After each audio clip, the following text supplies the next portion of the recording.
Hello everyone, आप सब कैसे हैं। मैं उम्मीद करता हूं कि बहुत अच्छे होंगे और अपनी पढ़ाई को बहुत अच्छे से कर रहे होंगे। मैं Akash Kumar Bhadana ICT virtual classroom में आपका बहुत बहुत स्वागत करता हूं मेरे प्यारे बच्चों।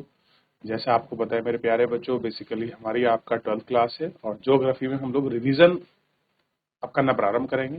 इकोनॉमिक्स के कुछ चैप्टर बचे हैं और हम लोग आपका रिवीजन जो है आपका प्रारंभ कर चुके हैं ज्योग्राफी का। क्लियर है। और अगर हम रिवीजन कर लेंगे जल्दी तो फरवरी मतलब फरवरी तक मैं आपको करा दूंगा और मार्च में फिर आपके मॉडल पेपर कर लेंगे, तो कोई दिक्कत होने की नहीं सब्जेक्ट को लेकर। ठीक है ना। चलिए, तो रिवीजन में पहला चैप्टर आपके सामने है, पढ़ आप चुके हैं सारे को अच्छे से। तो रिवीजन में चैप्टर नंबर 1 पढ़ेंगे और आपको पता है मानव भूगोल। तो मानव भूगोल को हम लोग आपका देखेंगे, मानव भूगोल एवं प्राकृतिक विषय, प्राकृतिक एवं विषय को हम लोगों ने इसमें बात करेंगे। ठीक। अब इसी के साथ साथ एक बार कह रहे कि आप मानव भूगोल के आप भूगोल एक सब्जेक्ट है और बेसिकली आपका भौतिक भूगोल यानी कि फिजिकल ज्योग्राफी के मूल सिद्धांतों पर है। पहले ही एक में आप पढ़ चुके हैं कि याद कर सकते हैं कि अध्याय में बृहद रूप में आप परिचय भूगोल की प्राकृतिक से कराएंगे, यानी कि जो उसका नेचुरल चीजें हैं उनसे हम लोग इसका परिचय कराएंगे। आप भूगोल में महत्वपूर्ण शाखाओं से परिचित होंगे, आप अध्याय को पुनः पढ़ सकेंगे, आप मानव भूगोल के मुख्य विषय भूगोल से संबंधित ज्ञात किए जाएंगे। जैसा कि आप जानते हैं कि एक अध्याय क्षेत्र के रूप में भूगोल के समकालीन तुलना अनुभवी एवं व्यवहारिक है, अतः भूगोल को तक पहुंच विस्तृत है और किसी भी घटना या परिघटना जो कि दिलक या काल में आपका परिवर्तनीय है, आपको भौगोलिक ढंग से अध्ययन करेंगे और आप धरातल में किस प्रकार से देखते हैं।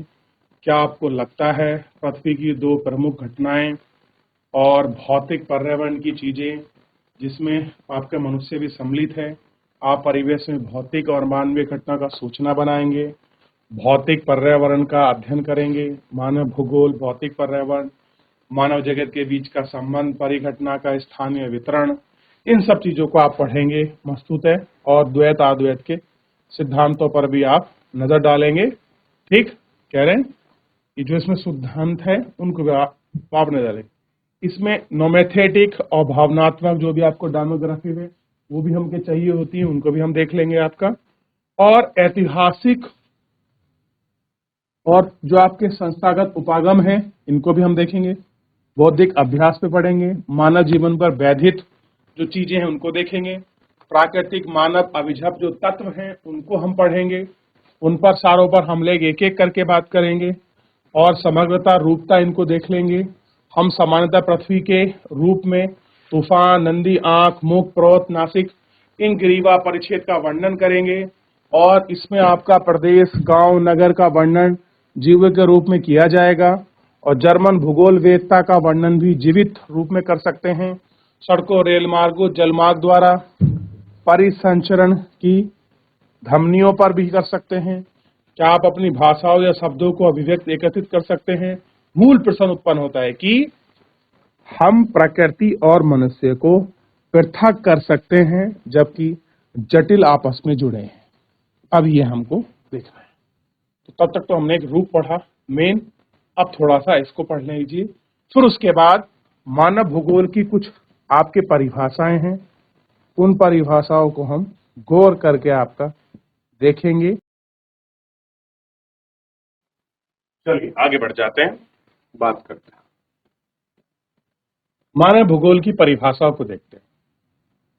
मानव भूगोल मानव समाजों और धरातल के बीच के संबंध को संश्लेषित अध्ययन है, यानी कि जो मानव है, समाज और धरातल के बीच का जो संबंध है उसको आपका अध्ययन करते हैं।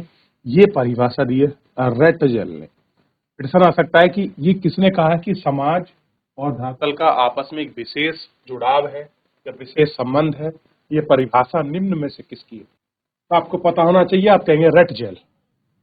ऊपर दी गई संश्लेषण में जोर दिया गया है कि मानव भूगोल स्थिर पृथ्वी और क्रियाशील मानव परिवर्तन के बीच का संबंध का अध्ययन करता है।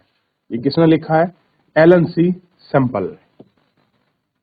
अब है मानव स्थिर पृथ्वी पर और क्रियाशील मानव के बीच। तो यहां पर कांस्टेंट अस्थिर पृथ्वी है और आपका एक्टिव मानव है, इनके बीच का संबंध किसी ने अगर रेक्टिफाई किया है तो एलन सैंपल ने।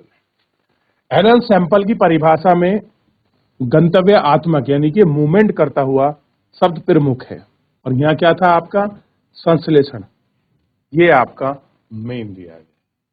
ठीक है, ये हमको चलिए इसके बाद आई हमारी पृथ्वी को नियंत्रित करने वाले भौतिक नियमों और इस तरह पर रहने वाले जीवों के संबंध में संश्लेषित ज्ञान उत्पन्न होता है। ये संबंध किसने दिया? डी ब्लास ने, पालास वीडला डी ब्लास ने। मानव भूगोल, पृथ्वी और मनुष्य के अंतर संबंध को नई परिकल्पना भी इन्होंने आपका प्रस्तुत की है। ये भी इसी में दिखाया गया और समझा। ठीक, मानव भूगोल भौतिक पर्यावरण तथा मानव जनित सामाजिक सांस्कृतिक पर्यावरण के अंतर संबंधों का अध्ययन है, उनकी परस्पर अंतःक्रिया करता है, जो अपनी कक्षा 12वीं की। यानी मानव भूगोल कैसा है? भौतिक पर्यावरण और मानव जनित जो आपका सामाजिक और आपका संस्कृति पर्यावरण है, इनके बीच का अंतर संबंध है। ठीक, भौतिक भूगोल का मूल सिद्धांत भौतिक पर्यावरण के तत्व के अध्ययन कर चुके हैं। आप जानते हैं कि भू आकृति, मृदा, जलवायु, जल, क्या आप इन तत्वों की सूची बना सकते हैं जिनकी रचना मानव भूगोल पर्यावरण के द्वारा प्रदत्त एक मंच पर कार्यकलाप द्वारा की जाती है? गृह, नगर, गांव, सड़क, रेल जाल, खेतों तक आने वाली वस्तुओं तथा आपका भौतिक संस्कृति में अनेक भौतिक पर्यावरण द्वारा प्रदत्त संसाधनों का उपयोग मानव द्वारा आपका निर्मित जो आपकी चीजें हैं उनके रूप में होता है। ठीक, भौतिक पर्यावरण मानव द्वारा बृहत स्तर पर परावर्तित किया गया है, साथ ही मानव जीवन का कोई इनमें आपका प्रभाव नहीं करता है। क्या करता है? कोई मानव जीवन का प्रभाव नहीं करता। मानव का प्राकृतिक और प्राकृतिक मानवीय मनुष्य में प्रौद्योगिकी की सहायता में भौतिक पर्यावरण की अंतःक्रिया प्रदान करता है। यह महत्वपूर्ण नहीं है कि मानव क्या उत्पन्न क्या निर्माण करेगा, बल्कि अंततः महत्वपूर्ण यह है कि किन कारकों और तकनीकों की सहायता से उत्पादन का निर्माण करता है। प्रौद्योगिकी किस समाज के आपका सांस्कृतिक विकास के स्तर को सूचित होता है। मानव प्रकृति के नियमों को बेहतर ढंग से समझने के बाद ही प्रौद्योगिकी का विकास कर पाया है। उदाहरण के लिए संघर्ष और ऊष्मा की संश्लेषण ने अग्नि की खोज में हमारी सहायता की। इस प्रकार डीएनए और आनुवंशिकी रहस्यों की समझ लेने में अनेक बीमारी पर विजय पाने योग्य बनाया है। अधिक तीव्रता से चलने वाले यान विकसित करने के लिए वायु गति नियमों का प्रयोग किया गया है। अगर आपको अधिक तीव्र चलना है तो वायुयान की जो गति है उनका प्रयोग कर इस अनुसार आपको चलना होगा। इसी के रूप में आप चल सकते हैं। वे प्रकृति और ज्ञान प्रौद्योगिकी को विकसित करने के लिए महत्वपूर्ण है और आपका प्रौद्योगिकी को विकसित करने के लिए महत्वपूर्ण है। प्रौद्योगिकी मनुष्य पर पर्यावरणों की बंदिशों को कम करती है। प्राकृतिक पर्यावरण से अंतःक्रिया में आरंभिक अवस्था में इससे अत्यधिक प्रभावित हुआ। उन्हें प्राकृतिक आदेशों के अनुसार ही आपको ढाल लिया है। यही कारण है कि आपका प्रौद्योगिकी का स्तर में निम्नलिखित मानव सामाजिक विकास की अवस्था में आदिम है। आदिम समाज, आदिम मानव समाज प्राकृतिक शक्तियों के बीच इस प्रकार की अंतःक्रिया को पर्यावरणीय निश्चितवाद कहा गया है। ध्यान दीजिए, क्या है निश्चितवाद? उन प्राकृतिक आदेशों के अनुसार अपने आप को ढाल लिया गया है। इसका यही कारण है कि प्रकृति का स्तर अत्यंत निम्न है। कैसा है? अत्यंत निम्न है। और मानव के सामाजिक विकास की अवस्था भी आदिम है। आदिम समाज और आपका प्राकृतिक प्रबल, इस प्रक्रिया में अंतःक्रिया कहा गया है। प्राकृतिक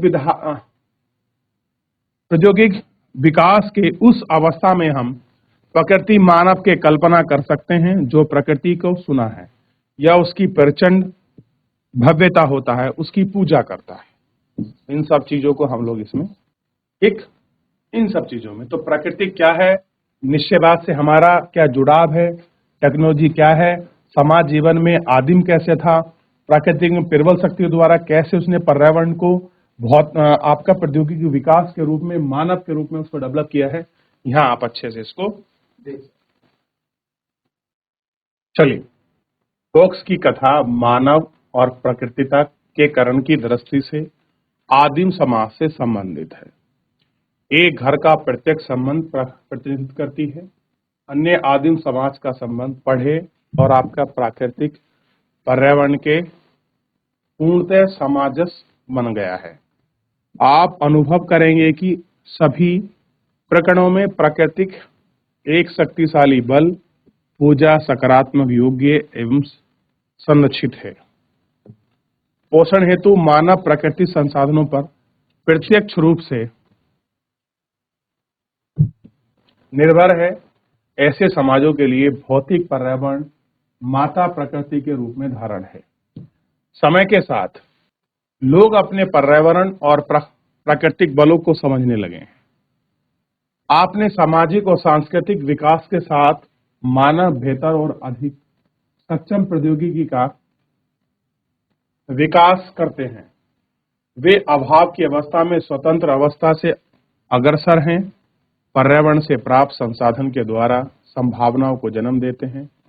मानवीय क्रिया सांस्कृतिक भूदृश्य की रचना करती है।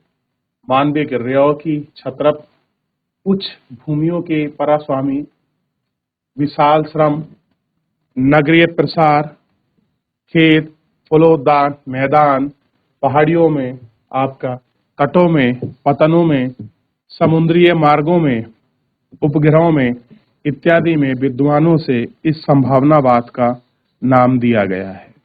प्रकृति पर्यावरण मानव उनका उपयोग करता है। धीरे धीरे पर्यावरण का मानवीकरण हो गया है, जो प्राकृतिक पर मानव प्रयासों के छाप पड़ने लगी है। कैसी है? मानव प्रयासों की छाप पड़ने लगी है। क्या आप कह रहे हैं, क्या आप कल्पना कर सकते हैं कि तो ऐसी जीवन शैली कैसे संभव हुई? यह प्रौद्योगिकी है जिसके कारण ट्यून्ड्रा के लोग जैसे जैसे लोग प्राकृतिक द्वारा आरोपित अधोरोपित पर विजय पाने के लिए सक्षम हुए हैं। क्या आप ऐसे अन्य कुछ दृष्टांतों को जानते हैं? ऐसे उदाहरणों को ढूंढना कठिन नहीं है। कह रहे हैं ऐसे चीजों को आपका ढूंढना कठिन नहीं है। भूगोल वेत्ता टेलीग्राफर ने, बहुत बड़े भूगोल वेत्ता हुए हैं टेलीग्राफर, टेलर या टेलीग्राफर जो है, एक नई संकल्पना प्रस्तुत की जो दो पर्यावरणीय निश्चितवाद और संभावनावाद के बीच मध्यम मार्ग को परिलक्षित करती हैं। आप निश्चितवाद देख चुके हैं, संभावनावाद को भी आप पढ़ेंगे। पूरी इसमें आपको मिलेगा कि क्या है संभावनावाद, कैसे उन्होंने अपनी वहां चीजों को दिखाया है। या आप देख रहे थे ना, क्या देख रहे थे? देखिए, मानवीय क्रियाओं की छत्रप, जहां उच्च भूमि, स्वास्थ्य, श्रमिक, विशाल नगरीय प्रसाद इत्यादि देखने को मिलता है।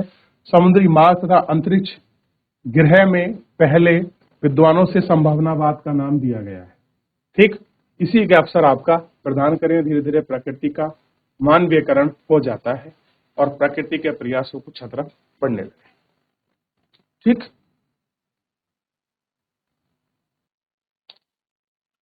देख लिया। चलिए, तो निश्चितवाद है क्या? रुको और जाओ, निश्चितवाद का को नाम दिया गया है। रुको जाओ क्या है? आपका निश्चितवाद की थ्योरी है। आप में से जो लोग नगर में रहते हैं, नगर को देख चुके हैं और जरूर जानते होंगे, चौराहे पर यातायात का नियंत्रण करने के लिए बत्तियां होती हैं और लाल का रंग होता है रुक जाओ, एम्बर यानी पीली का मतलब होता है लाल और हरी बत्ती के बीच में रुक कर तैयार रहने का अंतराल प्रदान करती है। हरी बत्ती का अर्थ है जाओ। संकल्पना दर्शाती है कि ना तो यह नितात आवश्यकता की स्थिति है, यानी कि कंटिन्यूअस आपका, तो ये निश्चित बात है, और ना ही नितात स्वतंत्र का अनुपात में प्राकृतिक पर विजय कर सकते हैं। यानी कि आप प्रकृति पर विजय भी नहीं कर सकते। ठीक, लाल संकेत का प्रचुर देना कि जब प्राकृतिक प्ररूपण से स्वीकृति देगा तो आप विकास के प्रयत्नों को आगे बढ़ा सकते हैं। इसका तात्पर्य है कि उन सीमाओं में जो पर्यावरण की हानि ना कर सकती हूँ, संभावनाओं को उत्पन्न किया जा सकता है। धुआंधार रफ्तार दुर्घटना से मुक्त नहीं होती। विकसित अर्थव्यवस्था द्वारा चलाई गई मुक्त चाल के परिमाण स्वरूप हरित गैस प्रभाव, ओजोन अपक्षय, भूमंडलीय तापन, पीछे हटती हुई हिमानियां, निम्नीकृत भूमियां नव निश्चितवाद की परिकल्पना के ढंग से एक संतुलन का बनने का प्रयास करती हैं, जो संभावनाओं कि अपरिहार्य चयन का द्वैतवाद का निष्फल है। कैसा है? द्वैतवाद का आपका निष्फल है। एक बार इसको देख लीजिए, फिर हम आगे बढ़ेंगे और मानव भूगोल के जो उप क्षेत्र हैं उन पर आपका बातें भी करेंगे कि मानव भूगोल के उप क्षेत्र कौन से हैं।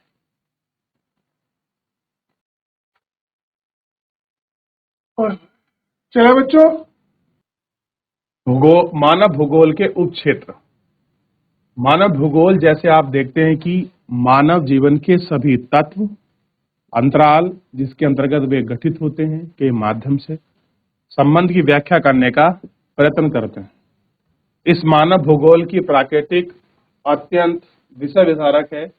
पृथ्वी तल पर पाए जाने वाले मानवीय तत्व को समझना और उसकी व्याख्या करने के लिए मानव भूगोल सामाजिक विज्ञापनों की सहयोगी विषय के साथ साथ घनिष्ठ अंतरस्थित विकसित करता है।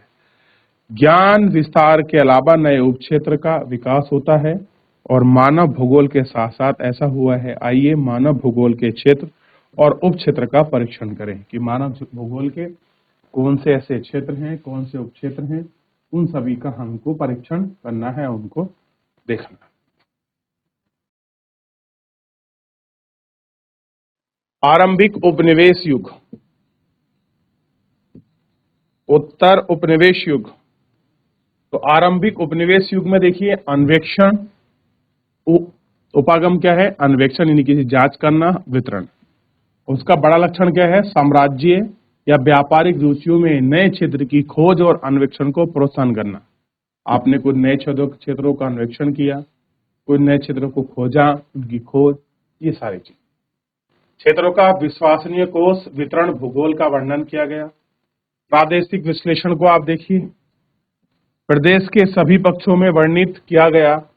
यह मत है कि सभी प्रदेश में पूर्ण पृथ्वी के भाग, इन सभी को पूरी तरह समझने में आपका महत्वपूर्ण है। और तीसरा है अंतरयुद्ध अवधि, यानी कि 1930 के दशक में क्षेत्रीय विभेद। एक प्रदेशों में किस प्रकार के भिन्न है, इसको समझना। किसी प्रदेश का विलक्षण की पहचान करने पर बल दिया जाता है। उसकी विलक्षण करने पर आपका जो बल है वो आपका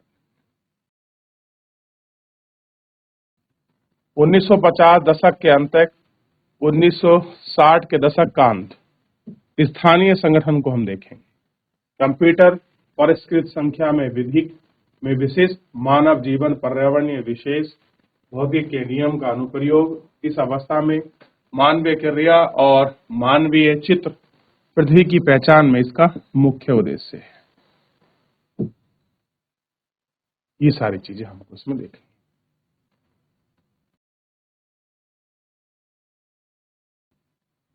ठीक,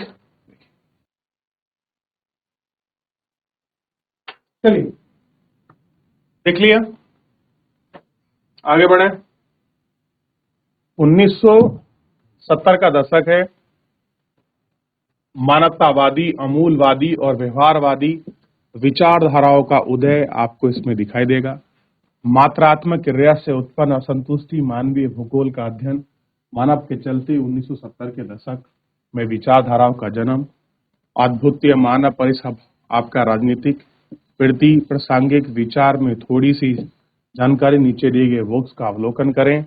1990 में भारत में आधुनिकतावाद आई, यानी कि ये वो दौर है जब भारत में आधुनिकतावाद जन्म लेगी।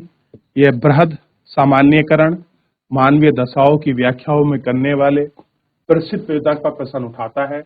आपने जो स्थानीय संदर्भ में समझ पर, महत्व पर आपने जोर दिया है। ठीक, ये हमको इसमें देखना है। देख लिया? कोई डाउट है बच्चों? फिलहाल मैं सोचता हूँ आज इतना ही रखते हैं। कुछ और क्षेत्र हैं इसके, सामाजिक भूगोल में आप इनको पढ़ेंगे और इसके जो कुछ और है उनको भी पढ़ेंगे, लेकिन थोड़ा सा अगर हम पीछे एक बार पूरा रिवीजन कर लेंगे तो चीजें मैं मानता हूँ ज्यादा अच्छी हो जाएंगी। तो इस चैप्टर में अगर बोर्ड परीक्षा से आएगा तो ये वाला जो आपका सेगमेंट है बेसिकली डेफिनेशन वाला, ये ज्यादा इंपॉर्टेंट है। तो इसको थोड़ा सा गौर करके ध्यान रखना। 2025 के लिए एक आध कोई डेफिनेशन आपको इस सेगमेंट से मिल जाए, प्रॉपर यहाँ से ध्यान रखना है इस सेगमेंट। क्लियर है? चलिए, तो फिलहाल आज के लिए इतना ही। मिलते हैं नेक्स्ट लेक्चर में, तब तक एक बार रिवीजन कीजिए, फिर मिलते हैं। धन्यवाद।